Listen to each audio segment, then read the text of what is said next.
पढ़ा क्या लिखा था, प्रथम भगति संतन कर संगा, और दूसरी रति मम कथा प्रसंगा, गुरुपद पंकज सेवा, तीसरी भगति यमान, चौथी भगति मम गुणगन करे कपट तज ज्ञान, मंत्र जाप मंत्र श्वासा, पंचम भजन सुवेद प्रकाशा, षठदम शील विदित हो कर्मा, निरत निरंतर सज्जन धर्मा, सातम संभव में देखा, मौतें सुनधि कर लेख। क्या लिखा है इसमें? भगवान कहते हैं कि मुझसे जो संत को समझता है वो ठीक समझता है, मुझसे बढ़ के संत होते हैं। आप ही बताइए, भगवान की बात माने कि आपकी बात माने? तो लोग चुप हो गए। भगवान स्वयं कहते हैं मौत ने अधिक संत कर लिखा, वो ठीक समझता है। जो मुझको बढ़ के संत को समझता है वो ठीक समझता है। संत ही मेरे बारे में कहते हैं, संत नहीं तो मैं कहाँ। भगवान कृष्ण ने कहा था उद्धव साधु में मुझे कोई फर्क नहीं है, मुझे साधु की आशा है। साधु ही जनाते हैं क्या संत है क्या भगवंत है। संत भगवंत अंतर किमपि नहीं, थोड़ा सा भी अंतर नहीं है। लेकिन अगर हम लोग अंतर मानते हैं तो किस रूप में मानते हैं? भगवान का अवतरण तो हुआ, धर्म की स्थापना तो की, पांचों उपदेश दिया भी, उनका जीवन गारस्थ का जीवन रहा। कृष्ण भगवान जितने अवतारी पुरुष हैं विशेष करके उन्हीं को विद्वान लोग मानते हैं। लोग कहते हैं, विद्वान लोग कहते हैं, और राम का अवतार तो 12 कला से हुआ और कृष्ण का अवतार 16 कला से हुआ, कोई कला बाकी नहीं। जब जैसा हुआ वैसा व्यवहार किया। भगवान कृष्ण भी का जीवन जो है गृहस्थ का ही जीवन है, गृहस्थ का ही जीवन है। घर में रहना है और कैसे रहना है? राज कहते हैं अनासक्त रहो जग में भाई, अनासक्त होकर रहना है। कृष्ण भगवान ने अर्जुन से ही कहा था, तस्मात् सर्वेषु कालेषु माम नस्म युद्ध च। हे अर्जुन, युद्ध का मैदान है, प्रत्येक क्षण प्रत्येक पल मेरी याद करो। जिस युद्ध की विषम बेला में बाण चलता है उसका प्रतिकार करते हैं अर्जुन, और फिर दूसरा बाण संभालते हैं, चलाते हैं, कितने लोगों को सुला देते हैं, मौत का घबरा देते हैं। उस अवस्था में भी भगवान कहते मेरी याद क्या करो, स्मरण करो। क्षण क्षण पल पल, ऐसा कोई प्रयास नहीं हो, ऐसा क्षण नहीं हो कि मैं याद नहीं करूँ। तो कहते हैं कि हम लोग जानना चाहेंगे कि आज कि राम अवतार जो हुआ, कृष्णावतार हुआ, उन्होंने अपने को उच्च स्तर को माना, अपने से उच्च स्तर संत को माना है? क्या माना है? वैसे तो हम लोग यही जानते हैं राम का अवतरण हुआ तो उनका कार्यक्रम चला, कार्यक्रम से चला। श्री राजा जनक के यहाँ उनका विवाह, कैसे विवाह हुआ, इस देश में हुआ। जन्म सीता कौन थी, भगवान राम कौन थे? सीता के बारे में गोस्वामी लिखते हैं, गिरा अरथ जल विषम कहियत भिन्न भिन्न, वंदो सीता राम पद जिन्हें परम प्रियखिन। जैसे शब्द और उसका, लेकिन यहाँ सत्संग की चर्चा होती है और जहाँ पर विवाह संपन्न की अवस्था की बात होती है, विवाह है क्या? भगवान राम विवाह करने आए थे जनक जी के यहाँ, लेकिन सीता कौन, भगवान राम कौन? अकाल पड़ा था जनक के राज्य में, बहुत जोरों का अकाल पड़ा था। वर्षा नहीं होती थी, रस का उत्पादन नहीं होता था, लोग त्राही त्राही करते थे। उस अवस्था में पंडित लोगों ने, खासकर इसे पंडित लोग ब्राह्मणों को अपने बड़े समझते थे। वो साधना करते थे, उसकी तपस्या करते थे, उनकी वाणी लगती थी निशान हृदय निशान। लेकिन जब अध्याय बदलता गया, इसमें बदलता गया, उनके मनोचार परिवर्तन भी हो गया। तो आज बनगांव में कोई मैं जाता हूँ तो मुझे पता चलता है कोई श्राद्ध क्रिया होती है, उसमें मछली खाया करते हैं। आश्चर्य! इनका नाम लेकर हम वासना करते थे कि नाम लेने से शुद्धिकरण होता था। आज वही अवस्था है। आज क्या सूत्र में संत नहीं होते? ब्राह्मण से नीचे जो और जाति के लोग हैं, उनको सत्य का अवतार हुआ है। अवतार को भगवान राम कृष्ण अपने से बड़ा मानते हैं। ये जातिगत जो प्रथा है वो गंदी प्रथा है। मानव मानव एक है, संत यही कहता है, मानव मानव एक, अंतर नहीं है। हम लोग गुरु महाराज की जयंती के अवसर पर कुप्पा घाट में जब ये सभा चलती है, घूमते फिरते हैं, भ्रमण करते हैं। बहुत से नारे लगाने के साथ साथ एक नारा ये भी लगाते हैं, हिंदू मुस्लिम सिख ईसाई और बौद्ध जैन सब भाई भाई। हिंदू मुस्लिम सिख ईसाई और बौद्ध जैन सब भाई भाई। सब एक पिता की संतान है। फिर एक पिता की संतान होने के नाते हमें तो एकता है, विचार की एकता होनी चाहिए। विचार की एकता नहीं है तो निराधार सोचना समझना है, कोई फिलॉसफी काम नहीं करती। जब अकाल पड़ गया राज्य के राज्य में, तो पंडित लोगों ने बताया, जो तपस्वी थे, साधनशील थे, ने कहा कि एक बात सुनिए राजा जी, आप अपने से हल जोतेंगे तब ये वर्षा होगी, अन्न का उत्पादन होगा, लोग त्राह त्राह करते हैं, अच्छा जीवन लोगों का होगा। क्या ठीक करते हैं। जब अढ़ाई मोड़ चले हल लेकर जोतने के लिए, अढ़ाई मोड़ जुड़े, एक घैला निकल गया। घैला में उसका मुंह बंद था और उसको उघाड़ा गया, देखे बहुत लड़की है, बहुत सुंदर लड़की है। आज तक इस लड़की को राजा ने कभी देखा नहीं था। लड़की कौन थी?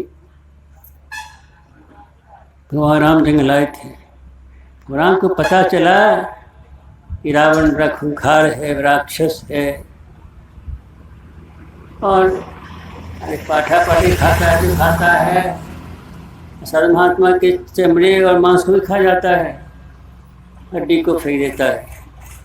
इतना शोषक था रावण। तो उसने अपने अनुचर से कहा, देखो जी, साधु महात्मा राज्य में रहता है, उससे क्या लाते हो टैक्स में? तब कहता है झोपड़ी रहते हैं, कुछ मिलता है, खाते पीते हैं, उससे जुड़ विचार करते हैं। हम लोग पास है कहाँ? अरे कुछ नहीं है तो नहीं है, खून तो है उसके सिर में, खूने पास के लो। क्या करे बेचारा रावण का सेवक, खूने पास के लाया गया, खून चूस लेता था। तुम्हारे पास नहीं है तो खून है पास में, तो तलवार से काटता था किसी भाग को, खून चूस करके चुआ करके घेला भर लिया था। गया का एक घेला भर गया, बहुत अच्छा हुआ। इसको गए मंदोदरी, इस घेला को रखो। का इसमें क्या है? का इसमें विष है। रख दिया, रख दिया। पतिव्रता नारी है नंदी। रावण किस वजह से कहीं बाहर जाना था संग्राम में, बहुत दिन लग गए थे। मंदोदरी को हुआ कि लगता है रावण मारा तो नहीं चला गया। पति के बिना तो पत्नी का क्या आधार है नहीं। चंद्रमा में चांदी नहीं हो, चंद्रमा की क्या आधार हो सकता है? सूर्य प्रकाश नहीं हो, सूर्य से क्या फायदा हो सकता है? उसी तरह से इसके जीवन में पत्नी को पति नहीं है तो निराधार से जीवन बीत जाता है। तब तो बेकार जीना है, चलो वैसा घी विष का घेला है ही पी लेते हैं। विष का घेला रहे तब तो साधु तो खून का पास ला गया था, पूरे घेला के रक्त को पान कर गई मंदोदरी।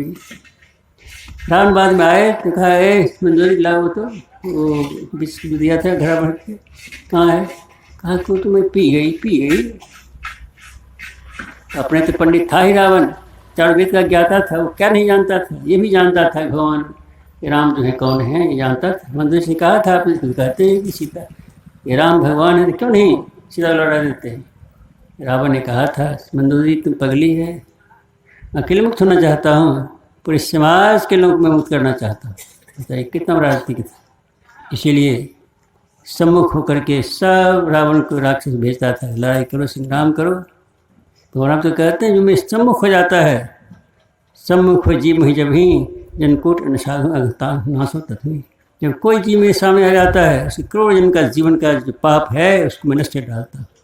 से जितना राक्षस आता था सामने लड़ाई करता था तो साफ नष्ट हो जाता था।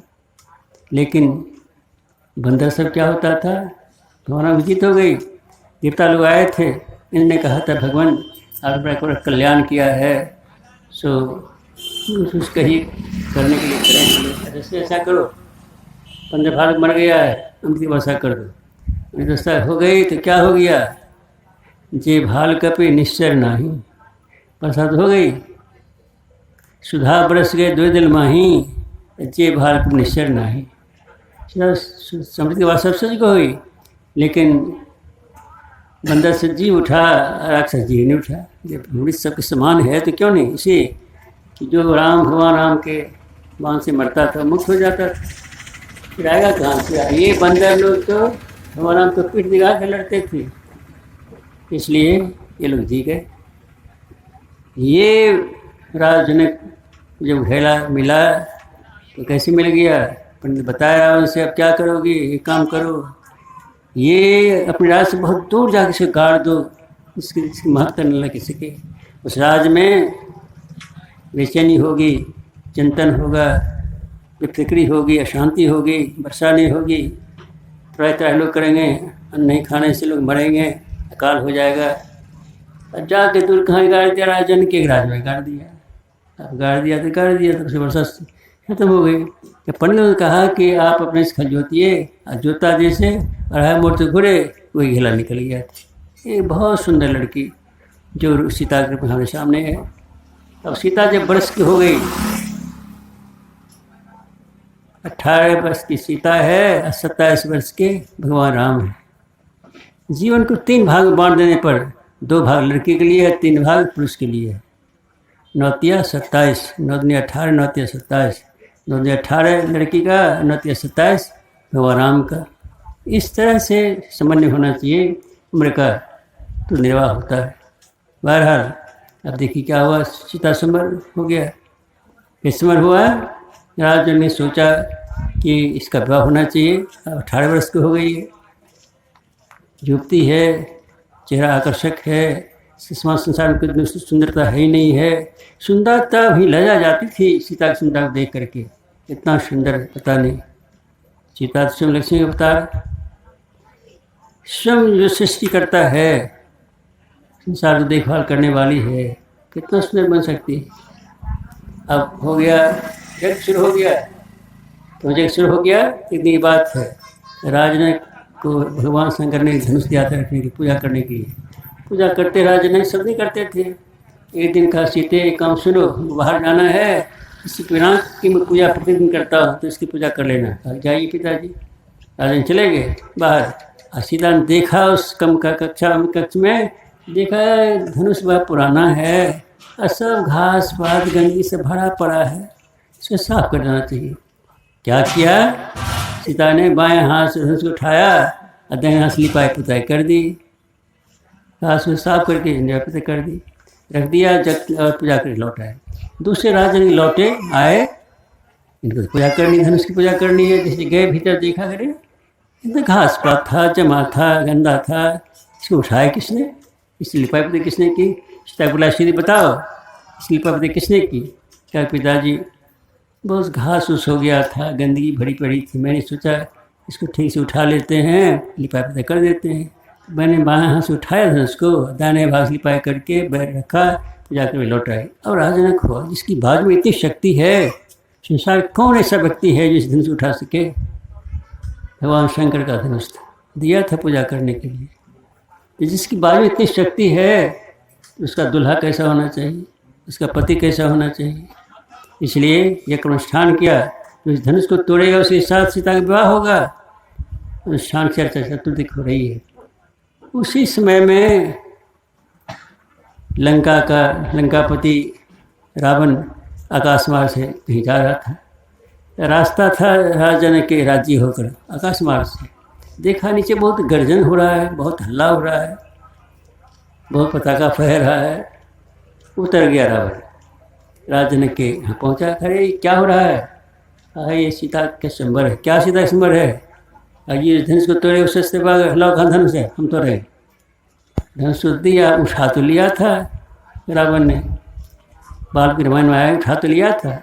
और उठा कर इतना वजन था कि संभल नहीं सका, छाती पे धनुष गिर गया। तब खून मुँह से जाने लग गया, बेहोशी अवस्था आ गई। छोड़ दिया रावण ने और कह लो हम चलते हैं। चला गया। वहाँ शिव राक्षस आया था, उसने छुआ तक नहीं देख कर, कितना शक्ति भरी थी उस धनुष में।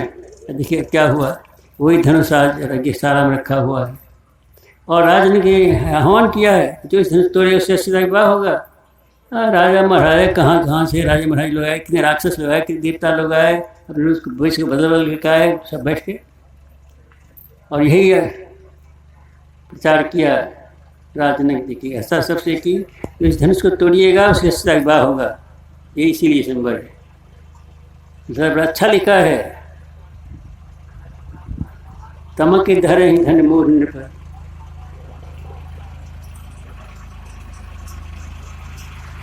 यहाँ से माया है। तमक धरी धन मोर नृप, चलने लगा है।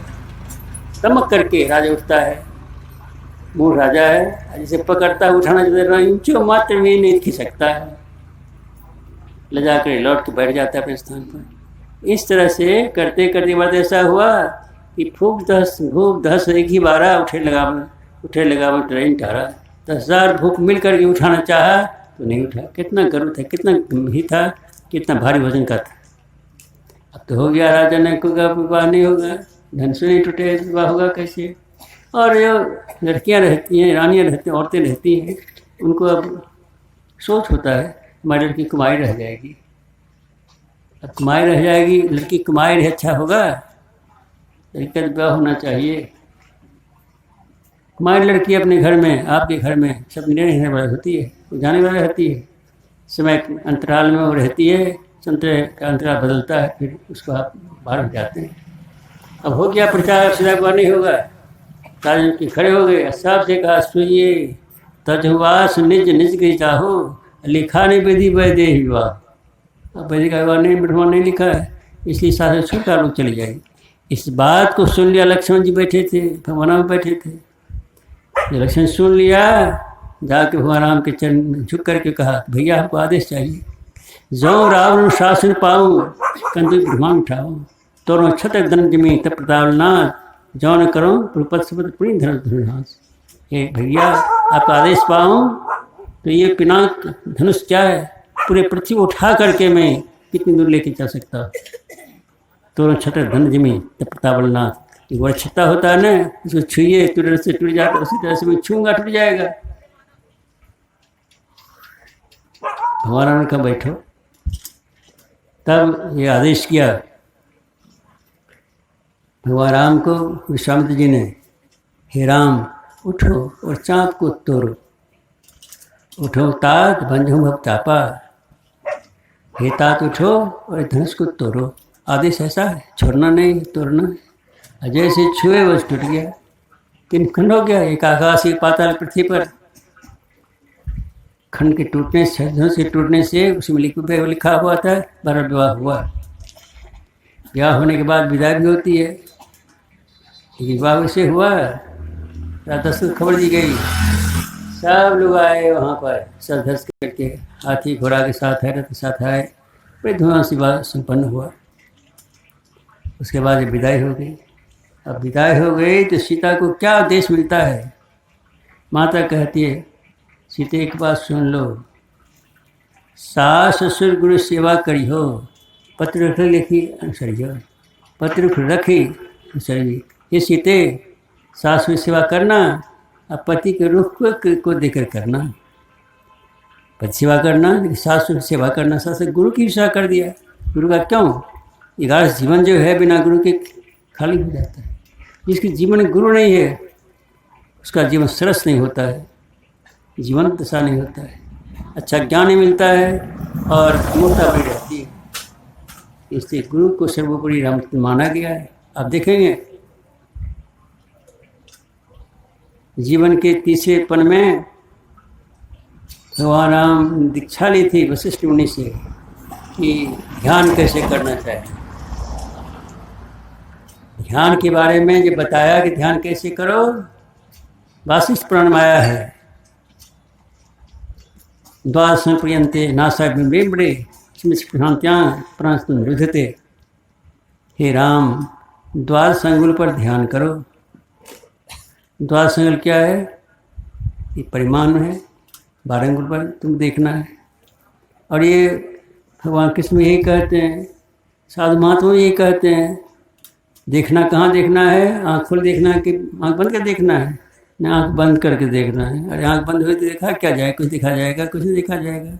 आँख खुल रहा है तो शीशा का अवलोकन करते हैं, और आँख बंद हो जाती है, आँख बंद कीजिए तो अंधेरा मालूम पड़ता है। संत कहते हैं अंधेरे को देखना है। अंधेरे को देखते अंधेरे फटेगा, फटेगा तो आप प्रवेश करिएगा। ये ध्यान का तरीका है। और ध्यान के लिए गुरु कितनी आवश्यकता जीवन में होती है, इसको जानना चाहिए। कितनी आवश्यकता होती है। कुछ संत कहते हैं बिनु गुरु हो कि ज्ञान, ज्ञान के हो विराग बिनु, गावह वेद पुराण, शुक्ल हरि भगत बिनु। अवश्य भगवान राम की भक्ति करनी चाहिए, कृष्ण भगवान भक्ति करनी चाहिए, लेकिन ज्ञान वैराग के साथ करना चाहिए। ज्ञान वैराग तब होगा जब आप ध्यान करेंगे।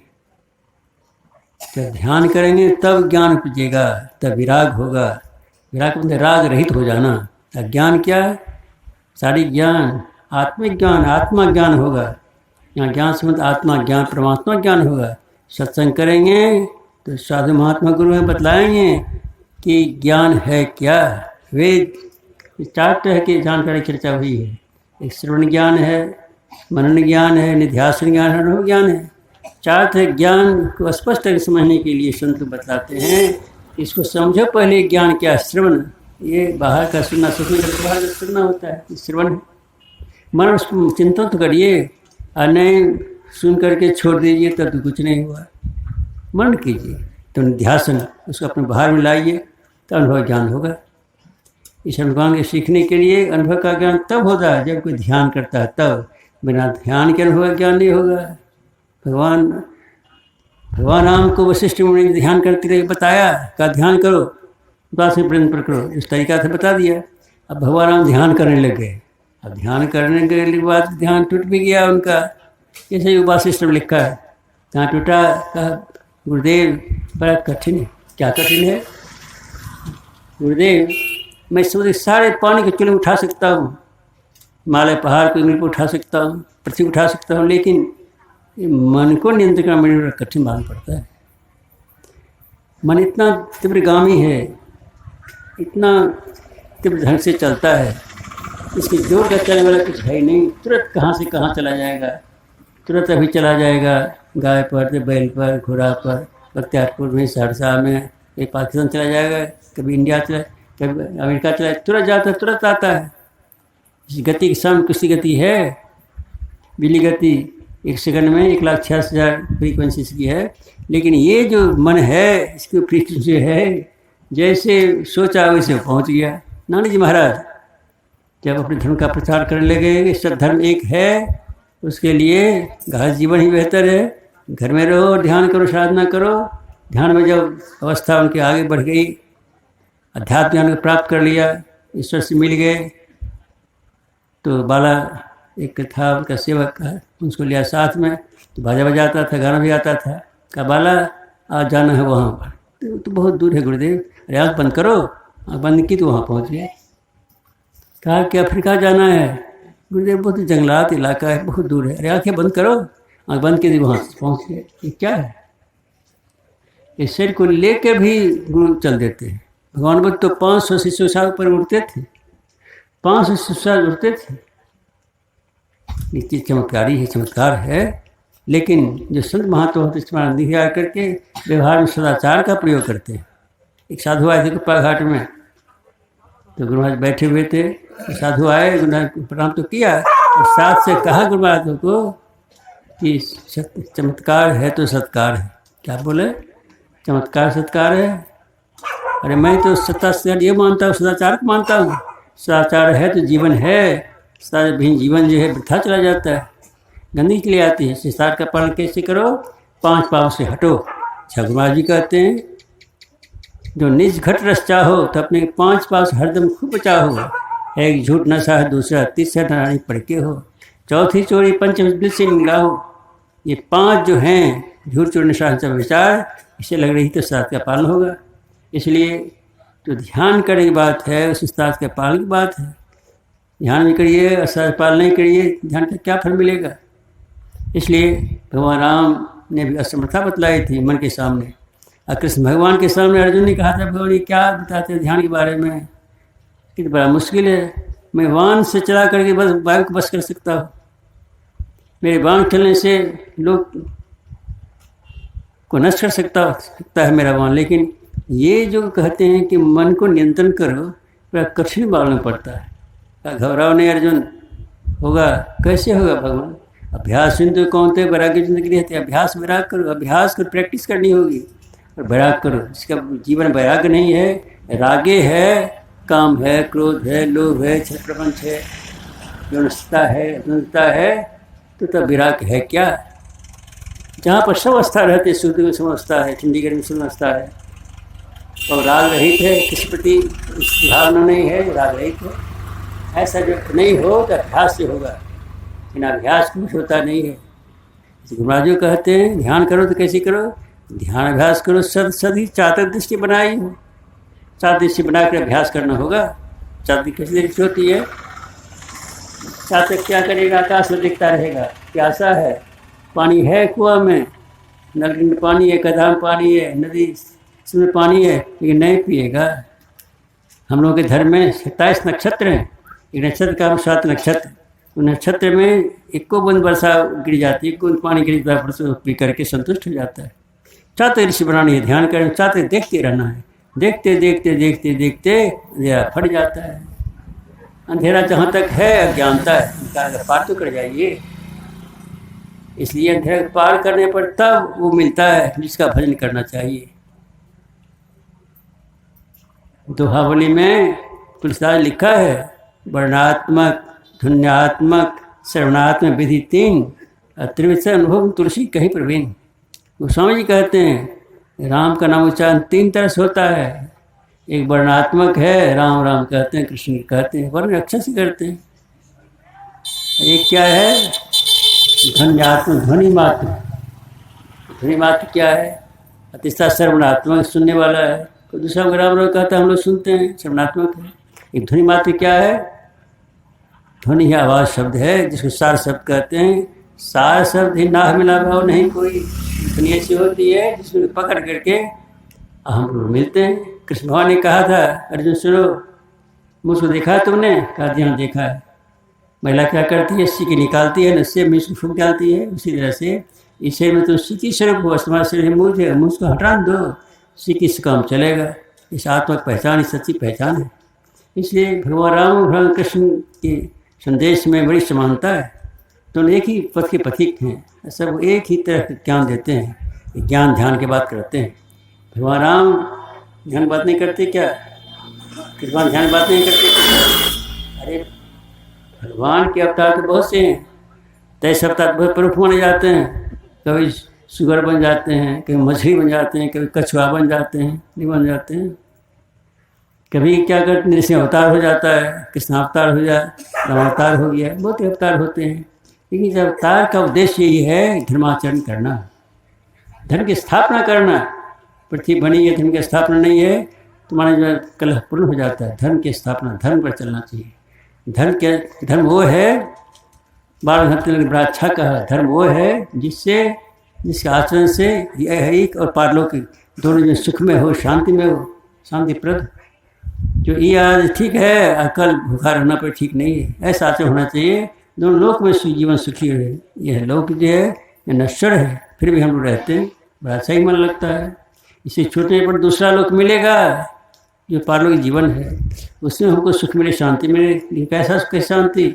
हमेशा जन्म और मरण का सुख शांति मिले तो काम नहीं चलेगा। शांति परमानंद की शांति होनी चाहिए, परमपिता परमेश्वर शांति होनी चाहिए। शांति है कहाँ? ईश्वर जो शांति स्वरूप, उसका दर्शन कर लेता है तो परम शांति मिल जाती है। इसीलिए हम लोग गुरु का आश्रय लेते हैं। बिना गुरु के तो ज्ञान होगा नहीं। गुरु का ज्ञान नहीं होगा तो कैसे ज्ञान होगा? गुरु क्या ज्ञान देते हैं? गुरु यही ज्ञान देते हैं जहाँ हो वहीं पर तू रहो, लेकिन कर्तव्य का पालन करो, जो उचित कर्म है करो, धर्म का रास्ता उस पर चलो, और साथ साथ ईश्वर भक्ति भी करो। ईश्वर भक्ति का मतलब क्या होता है?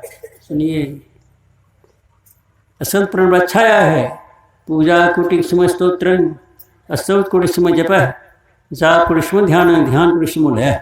बताइए, पूजा पाठ हम लोग करते हैं शिव मंदिर में, हनुमान जी के मंदिर में पूजा पाठ करते हैं, बहुत अच्छा करते हैं, शुद्ध भावना से करते हैं, हमारी श्रद्धा निष्ठा है, करते हैं। इससे बढ़ के कुछ है कि नहीं? कि नहीं, इससे बढ़ के है। ये प्रथमावस्था है, भक्ति की प्रथमावस्था है, प्रवेश करने का समय है। पूजा कोटि समस्तोत्र, लेकिन इसे करो न बढ़ के कि क्या स्तुति प्रार्थना में लोग सुबह शाम से प्रार्थना करते हैं, ईश्वर स्तुति करते हैं, गुरु महाराज की स्तुति करते हैं, मंगलगान करते हैं, अस्थि लगाते हैं, भजन कीर्तन करते हैं, भजन भी करते हैं।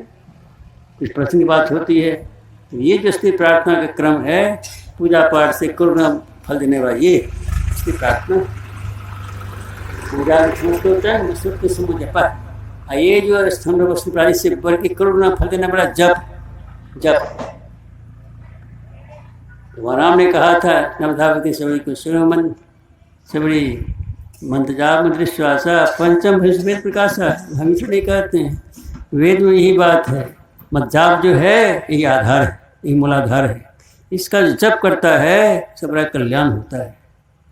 गुरु नानक महाराज कहा था 600 से की हो जाप अपने अपने आप, जो 21,600 जाप निरंतर जप लेता है अपने आप अनहद पहुँच जाता है। अपने ध्वनि आती है, ध्वनि को पकड़ कर आत्मा बढ़ती है। आप ये क्या बात करते हैं? किधर ध्वनि है, कहाँ पर है? संत लोग कहते घबराने की बात नहीं है, ध्वनि भीतर में है। दास ने कहा ध्वन्यात्मक शब्द है, राम तो ध्वन्यात्मक शब्द है, राम वर्णात्मक है। तो कहता सुनते शरणात्मक, ये सुनना शरणात्मक है कि ध्वनि मात्र है, ध्वनि अंतर जगत में मिलता है। ये सबसे उच्च कोटि की साधना है, नाम सुनान कहते हैं, सत्कर्मेशन कहते हैं। इसलिए गास जीवन में अवश्य रामायण पढ़ना चाहिए, गीता पढ़नी चाहिए, साथ साथ ध्यान भी करना चाहिए। बिना ध्यान की शांति आती नहीं है।